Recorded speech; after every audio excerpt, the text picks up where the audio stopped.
lid on or lid off. And what's the difference? This is one mistake that beginners make that will lead to undercooking or overcooking almost everything. So what happens when the lid is off? You get direct radiant heat. You get faster flare-ups. It's better for thin foods. What happens when the lid is on? The heat will circulate all within inside the cooking chamber, and food just cooks more evenly from the outside in a little bit slower. This is essential for thicker cuts of proteins. I like to cook burgers 2 different ways. One way I cook burgers is directly over the coals with the lid off.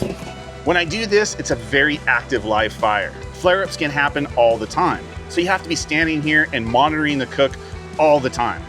And that's okay. The other way I like to cook burgers is I like to actually do them nice, low and slow, and put a little smoke to them. So what do? I put the lid back on.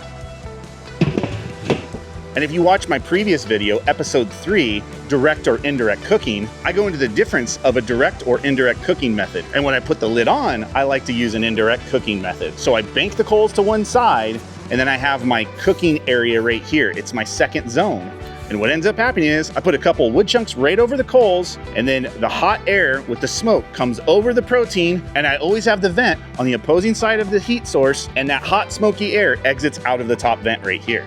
If I have time or I'm busy doing other things and I'm engaging with other people in the backyard or something like that, and I just want to add a little more flavor, this is my preferred method for that. But if I'm cooking a bunch of burgers or thin chicken or hot dogs and I want to get them out quick, I take the lid off and I go directly over the heat source. Another way you can control some grease fires from flare-ups are by limiting the amount of oxygen coming into the kettle. And a real easy way to do that is to close your bottom vent, throw your lid back on, and close your top vent. If there's no oxygen to the chamber, the flames are gonna die down. So the simple takeaway rule on this is, if the lid's on, it's more of like an oven cooking scenario, where it's a little bit more slow and low. And if the lid's off, this is more of a grill scenario. It's an active, engaging fire, hot and quick. Hey everybody, I hope you got value out of today. And if you did, please do me a huge favor. Like this video, comment on here what you got value out of, and let me know, are you new to backyard barbecue charcoal grilling? And please do me a big favor and subscribe to the channel. It helps me produce more valuable, flavorful content like this for you in the future. And until next time, live life flavor.